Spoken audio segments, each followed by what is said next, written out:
Well, you can tackle all the NFL action with FanDuel, America's #1 sportsbook. And right now, new customers can bet $5 and get $150 in bonus bets if that first $5 bet wins. The FanDuel Sportsbook app gives you everything you need to place live bets on the NFL all in one place. So when you get a hunch in the middle of the game, you can check out the latest stats, view live play-by-play, and so much more on the same page where you place your bets. Just visit FanDuel.com/UCSS to join today. Never waste a hunch. Make every moment more with FanDuel, an official sportsbook partner of the NFL.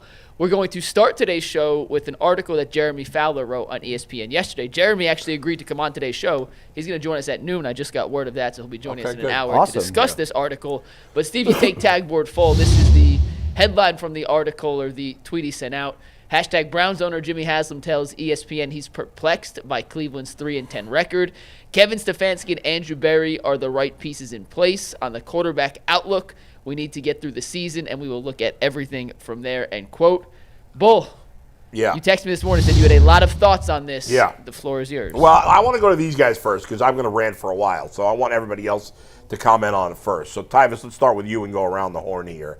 What do you think about what Jimmy said, and do you agree with him, and do you buy it? Like, is he just saying that now, or do you believe him, and do you agree with him? I don't think a lot of people look at the Browns as, when you look at them and how the roster's constructed and all those things, a lot of people wouldn't say that they would be a 3-10 team. You know, I think that due to the fact that they had such a rough start, that kind of put them in the positions that they are in.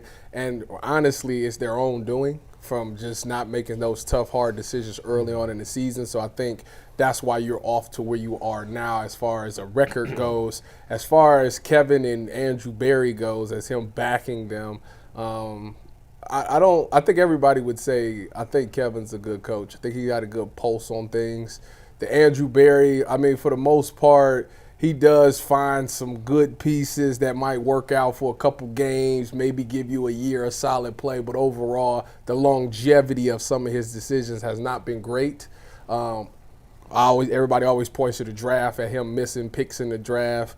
I think when you look at this year or this offseason, I think Jimmy is probably going to give him the opportunity to do a first-round pick, because his last first-round pick was who? Newsom. Greg Newsom in 2021. Greg Newsom. So I think he's going to at least give him one more shake at it.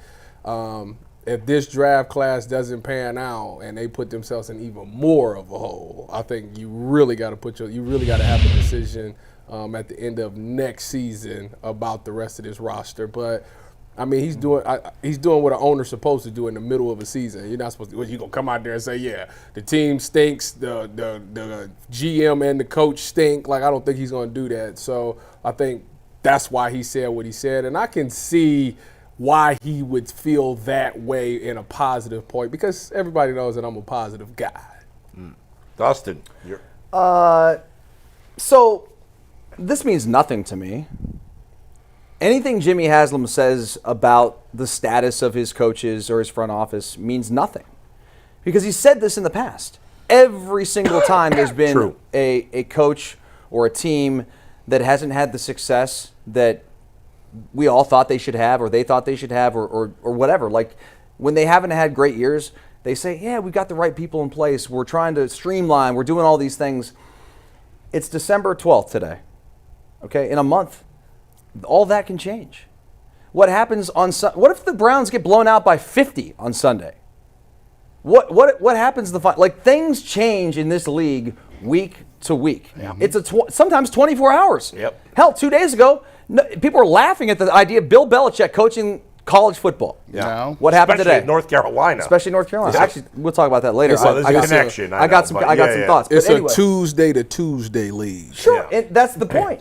It all happens so fast, and all those comments, whatever, they're great. The only thing I care about that he said in those comments aren't even on the page. No one's talking about it. What's that? He said he made it. I don't have the exact verbiage, but it's something along the lines of, "I'm learning to be more patient in terms of making decisions on the team." And I don't know if he means it or whatever, but at least he said it. That is a positive. So there you go. That's my 2 cents on it. The season's gone to hell in a handbasket because of Deshaun Watson in the quarterback situation. And so for them to be 3-10, that's why you're 3-10. G. Bush, you're up. You know, I always say, elections have consequences, man. You chose who you wanted on the squad, bro. You made the decision to go get Deshaun Watson. That move didn't work out. You made the decision to bring basically everybody back. Stay pat. That was your decision, and you're just not good enough. You 3-10. So at the end of the year, despite what he says, something's going to change. I don't know any 3-10 organizations that nothing changes. Either there's going to be some movers and shakers on the coaching staff, either there's going to be some changes in the front office or the structure or scouting or development or something. But, he can say Kevin Stefanski and Andrew Berry are safe, but, when you're 3-10, that's a failure. People don't take losses like that in no business, any way, shape, or form, and continue to run everything back the same way. So in the middle of the season, everybody has a vote of confidence. But like Dustin said, it all depends on what you do. This is a week-to-week type deal. And I know people don't like to hear this. They call it flip-flopping. No, it's called the real world. People wake up tomorrow and they give votes of confidence to CEOs and executives all the time, and players too, employees. Hey, we're not going to lay anybody off. Come Christmas time, we're laying off 3,000 workers and moving all jobs to this country. Dude, they do this all the time. This is a major business, and I don't understand why we don't act like this is not a business. The NFL and Major League Baseball and the NBA, they are good at one thing. They fleece us. They make us seem, they infuse hope and these big gaudy things in front of us, and we just, they're trying to win, and it's all about, no, it's about that bottom dollar, bottom line, and what makes them get to making the decisions the quickest is 3-10 does not translate well into my bottom line, into me, people going out, spending that bread, and me getting a new stadium. So we're going to have to figure something out. And it starts at the quarterback position because you still don't have one. And as long as you don't really got one and with no plan, people aren't going to be enthusiastic about going into next year because you don't have a plan at quarterback. So we'll wait till the rest of the season, let it play out. But I'm not going to get all worked up about what he's talking about. It's all about what you do for me now. Hey, show me some draft picks and get to working. Go ahead. So just one more thought on Haslam for a second. This was a few years ago, but somebody who was prominent in the organization, no longer works for the organization, told me something when I asked them. I said, it was a certain thing. I'm like, what's Jimmy thinking about this? Yeah. And they said, well, it depends. Depends on who he talked to last. Yeah. Literally the last person to left his office may be the impression that changes his mind. But that is sort of the mentality of this particular person. It's not just Jimmy. Billionaires in general, they are willy-nilly with their decisions because they can be. Because you've got zillions of dollars that you can cover up for things. And, if you and whatever. screw up, so what? I'll put more money on it. Yeah. But at the end of the day, money's not buying you wins. No. Before you go, Bill, yeah. Dustin referenced part of the article. I just want to read that one little part so everyone knows exactly. Yeah. This is a quote from the ESPN article from Jeremy Fowler from Jimmy Haslam. And I quote, "I've learned not to get too emotional during the season. We'll sit down after the season and we'll go through everything, evaluate for next year." End quote. Yeah. So that was what Dustin was referring to. And I don't know if he means that or if it's really had an impact on him, but at least he acknowledges it. The fact that he acknowledges it at least means, even if he hasn't gone as far as we want him to in that vein. Yeah, hopefully there's been some sort of self-awareness along the lines. Yeah. Listen, we've all been around this team long enough to know that we've heard a lot of the same things that Dustin just said, that Jimmy blows with the wind, right? He talks to Ken Dorsey one day, he talks to Kevin Stefanski the next day, and he changes his opinion. And that's not even, whether it's billionaires or not, but yes, billionaires can, if they screw up, they can just throw more money at it. The rest of us, though, we can be moved that way, too, when you hear a different argument. I'll say this, though. I was really thinking about this. First of all, I'm with you. I don't care what Jimmy says now. If the Browns lose their last 4 games and get smoked in 3 of them, everybody's getting fired, probably, and maybe deservedly so. I was thinking really about Kevin Stefanski, and I for years, I've liked Kevin Stefanski. I think he's a good coach. And I was thinking this morning, well, what do I really like about Kevin Stefanski? I was really thinking about this. And I was thinking about every time somebody says Kevin Stefanski's a good coach and you ask them why, the answer is always, well, he's 2-time coach of the year. He's got to be a good coach. Dude, That's what they say all the time. 1,000. You're Right? 1,000% right. It's so funny you say that because I've been thinking about this too, and I'm like, I think he's a really good coach, and I'm like, the guy's been 2-time coach of the year, and I think maybe we talked about this on this show, Yeah. but like, what's that mean? It means Right. you took a crappy team and made them good, or Yeah. at least somewhat Made 'em decent, competitive. made them relevant. Yeah. I don't know. Yeah. Wouldn't it be very Browns-like that last year they won 12 games and fired essentially the entire offensive staff except for Stefanski? Sure. And this year they're going to win 3 games or 4 games and not fire anybody. That makes no sense whatsoever. But go ahead, G. You are correct. I like to ask people, can you give me examples instead of just saying, okay, he's a great coach, and you say, okay, well, give me something to point to that. Yeah, and I was thinking about it. I'm like, there's things about Kevin Stefanski I like. I know some people want a fiery coach, and that can work. Some fiery coaches work. There's no if only one way worked, then every coach would be exactly the same. Andy Reid, the best coaches in the league, whether it was Belichick, Andy Reid, Sean McVay, Mike Tomlin, Harbaugh, I mean, those guys aren't really alike personality-wise. I mean, I don't know them personally, but just what you see in the public is Bill Belichick anything like Mike Tomlin or anything like Andy Reid? They seem to be very different guys. So there's no one set formula that makes a great coach. Some people don't like that Kevin Stefanski's kind of chill. I think in general, I like that he doesn't get too high or doesn't get too low, that he doesn't let the emotions, because emotions can get in your way as an athlete, whatever, a human being. Certainly as a coach, sometimes your emotions can get in your way, and I feel like he doesn't let that happen. That's good. On the other hand, there's a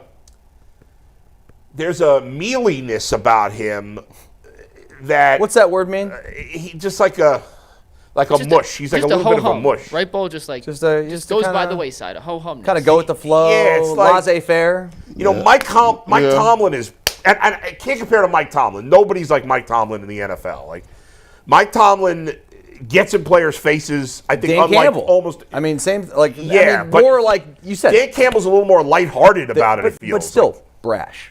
Both of them. Yes, but most coaches in the NFL aren't like that. Like, there's Right. not a lot of Mike Tomlin. Especially nowadays, most of these coaches are 34-year-old guys that went to MIT. Exactly, and that's what Kevin Stefanski is. Like, he's a nerdy guy, and like he doesn't seem to get like.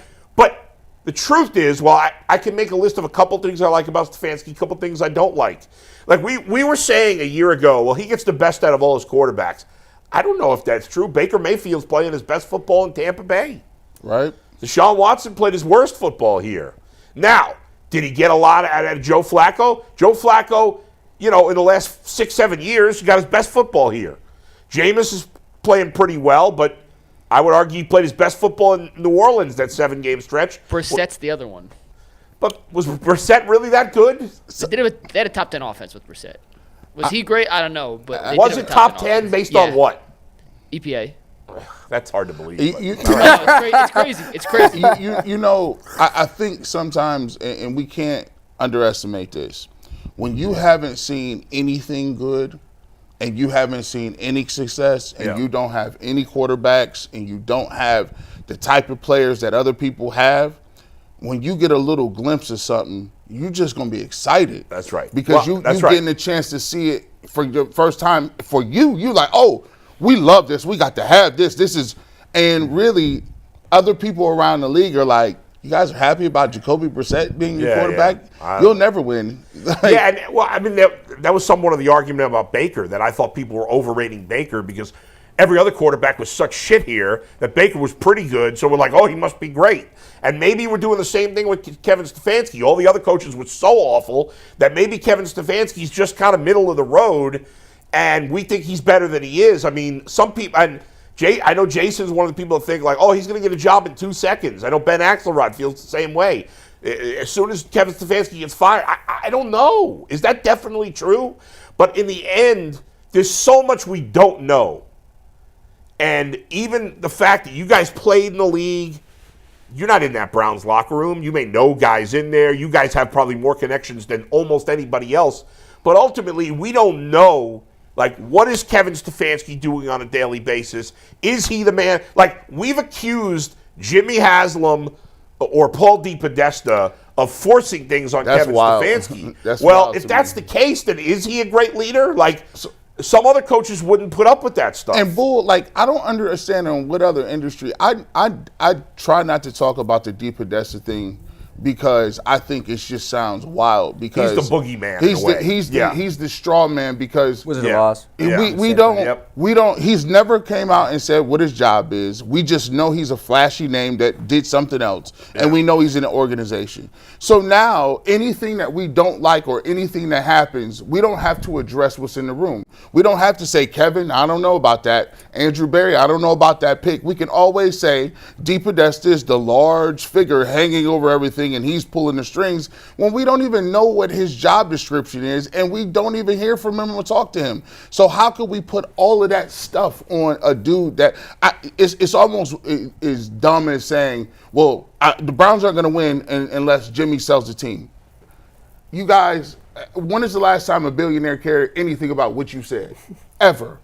They're gonna he's not selling the team. So we can try to figure out what we're gonna do to get the team better. But talking about DePodesta and Haslam is not an effective way. In fairness, I would argue that us yelling at the Guardians about spending money is the same thing as complaining. You made a brilliant point. They're not changing that. Like they're not changing their business model for that. Like because they know you. See, sports is a religion now. Like. It doesn't, people will say, oh, I'm not watching that anymore. Yes, you will. Yeah. It's almost like saying, when is the last time you saw somebody that was a devout religious person switch their religion overnight just because of what you said? It doesn't happen. It don't happen, man. We're in the same camp. So Guardians had their highest attendance in 20 years, and they're not the Indians. Remember all the people who said they were going to go away? I'm done. Forget it. If they change these colors. Well, everybody said when they acquired Watson. It's like that meme. It's like the guy sitting there with the sign at the campus is like, change my mind. Right. Yeah. It ain't happening. I mean, you said before, people are not, there's no the quarterback situation is not sold, so nobody's going to get excited. That's not true. At the beginning of next football season, every Browns fan is going to find a way to convince themselves that the Browns are contenders, whether it's realistic or not. It's happened every year. It's happened since you and I Absolutely. in 2011, in 2012. It didn't matter who would. Ryan Hoyer were pumped up. Colt McCoy. The list goes on and on. They'll get that little boost. There's always it's always a 15 to 20% of the population that are going to drink the Kool-Aid, right? Well, I think it's more than that at the beginning of the season. At the beginning. But as the year goes by, but it goes slowly down but surely, as we get to hear, the only people talk about the Browns is the people that get paid to talk about them. Well, like, we just be like, Browns topics, huh? I think in the end, what I'm trying to say is it's a very complicated decision. Like, sometimes it's obvious. With Matt Eberflus in Chicago, it became obvious that guy had to be fired.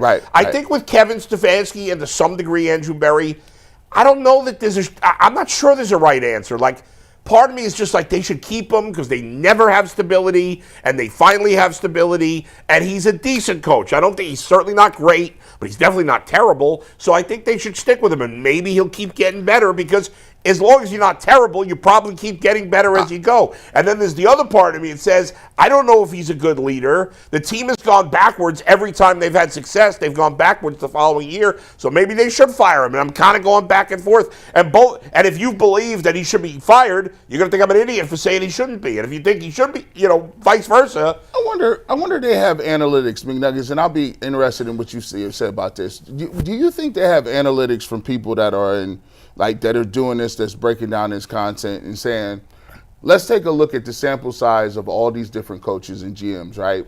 And what if they come up with a formula that says, you know what?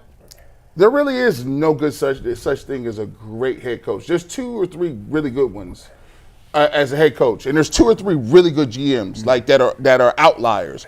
But generally speaking, the rest That's what Bull's been saying for the 3 years I've known him. I think there's 4 great head coaches in the NFL: Sean McVay, Andy Reid, Mike Tomlin, and which is the hardball in Baltimore? I always forget. John. Not Dan John Campbell.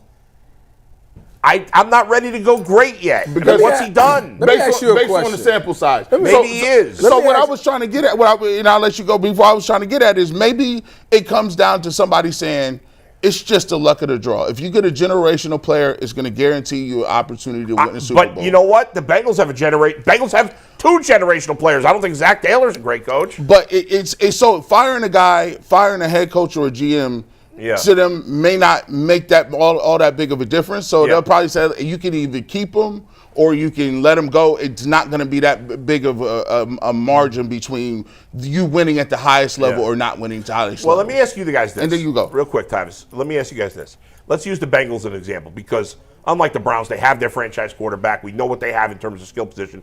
Obviously, their defense has been awful this year, but they're not without talent. So to me, they shouldn't be as bad as they've been. They shouldn't. I'm not saying they should be good, but they shouldn't be quite this bad.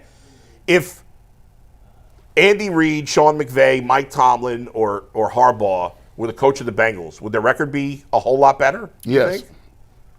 I would say most likely. Yes. Yeah. And the thing about the NFL now with these coaches is it's such a delicate balance because the game's evolved to the point where it's so much X's and O's and the way that offenses have progressed. And so it's always like, hey, we want to stay ahead of the game. And so these younger coaches who are innovative, are getting these jobs. And those guys don't have the experience some of the older coaches have of being great leaders. Well, and that's a great point because that brings me to another thing. So the hot coaching candidate, obviously Vrabel's a hot coaching candidate. Mm-hmm. But of the young guys, the hottest coach candidate, of course, is Ben Johnson from Detroit because he's done a great job with that offense. But that doesn't mean he's going to be a good head coach. Just because you're a good play caller, idea that, and again, Ben Johnson might be the next great head coach. I'm not saying. Josh is a good example. Right. And Josh is my guy. Canton guy, I've been advocate for him. It just hasn't worked out for him for whatever reason. He's a brilliant offensive mind. He's a brilliant football coach, but it just hasn't worked out. I don't know if he's a great leader or not. He was around one of the best. Some guys are great coordinators and just not head coaches. Can I give you an example of one that I don't know the answer to, but I think is a good case study? So Brian Daboll is the Giants head coach, right? His first year with the Giants, he leads them to the playoffs with Daniel Jones as his quarterback. Yeah. Pushes all the right buttons. Similar to how Kenny Atkinson's doing everything right in his first year with the Cavs. Daboll went for every right time.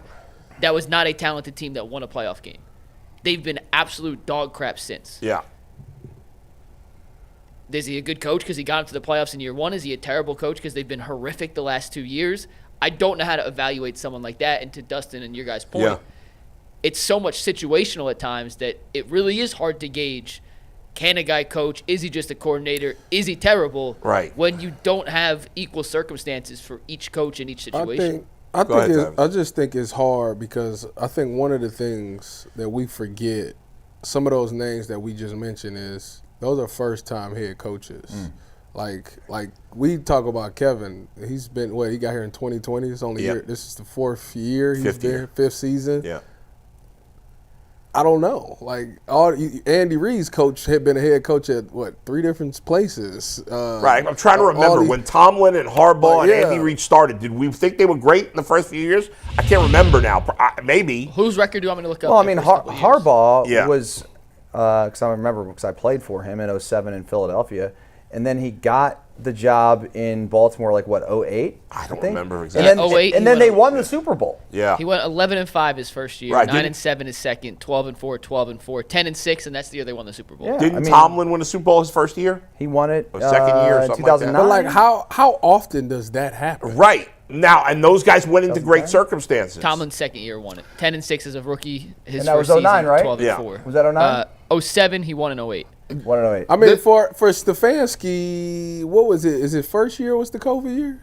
Correct. And they went to the playoffs. Yeah. And won a playoff game. Well, he wasn't there, but yes. And then 2 years later, he went to the playoffs again. 3 years. 3 years later. Yeah. Also, love the narrative change on the coach in the playoff game thing. Oh yeah, listen. A year or two ago, totally different story. Yeah. You can't say that. He put the game plan in. Now he wasn't there. He was in his basement. Hey man, you was with me, bro. That's true. Hey, I will say this. I'm a big fan of this. Like when you look at other businesses, other organizations, usually they have a succession plan, right? They have succession plans for CEOs. Hey, if this guy CFO leaves, we got a couple of guys we like outside their building, but we got a unique situation here. Let's get somebody lined up. I don't understand why they don't have that more often. If you got a head coach right now, why don't you identify somebody that you like that you can kind of put on the staff and groom and put in a situation like because somebody else likes that guy, they may steal him from you. yeah, but that's fine. That's fine. But at least you have some data on the people, right? At least I would rather promote somebody that has already been inside my building, that knows what I like to do, and has a plan that I've already kind of. I was like, oh, okay, you sit down and you know, I know assistant head coach isn't something that people use as a position like that, but for me, they do it in front offices all the time. The Guardians do it. Like, the Guardians ain't never hiring nobody outside of the Guardians offense. When was the last time they went and got somebody, you know, it was Shapiro, and then it was the front office. Yeah, Shapiro, Antonelli, Chernoff. They keep the succession plan going. Yeah. I would like to see teams identify a person and say, well, maybe we can start bringing this guy up through the ranks and keeping him on the staff. So, I don't know. It's just a different Like somebody way to that look at it. wasn't brought in by the current head coach? No, yeah, somebody that was brought in by the current head coach. Okay. Like, well, if that coach stinks, why is that guy going to keep his job and get promoted? well, listen, what I'm saying is if you can identify if they have a specific skill set, because we Right. just talked about the circumstances. Yeah. Sometimes if you're the tight end coach, how much input do you got? I mean, if you're the running backs coach, how much input Sure. do you have? And I'm looking for innovative people. Like, I want to find some people that think about it in a different way and got an opportunity to at least sell themselves to me while they're in the building. I think sometimes when you just get rid of staffs, it'd be like, okay, Stefanski leaves, right? We still don't know what we're doing with the Browns this year. I don't know if Dorsey is going to stay. I don't know if Stefanski's going to call plays next year. If you're going to draft a quarterback, are you going to say it's fair to let Stefanski take the lead on this one? Because obviously, one thing Stefanski probably telling them is like, hey, I've never had an opportunity to go choose my guy. But then if he has a horrible year next year, do you want him choosing a guy and then you blow him out of here? Yeah. See, this is why it's nasty work, Bull. Yeah. It's nasty. It's a tricky spot because you know what? If you decide to keep Stefanski, but you feel like, okay, he gets off to a bad start, he's on the hot seat, what if you drafted a quarterback and then you fire him? Here's the deal. Ultimately, like in the NFL, I swear to God, if a coach or if a GM or not GM, an owner, excuse me, got a GM and a coach and literally said, no matter what, you're here 8 years. I think it'd be really hard for that team not to make the playoffs a few times in 8 years. What do you mean? Why? Just think about it from the standpoint of knowing you can build, knowing what you've got time to actually turn something in around, as opposed to you change every 2-3 years. I know.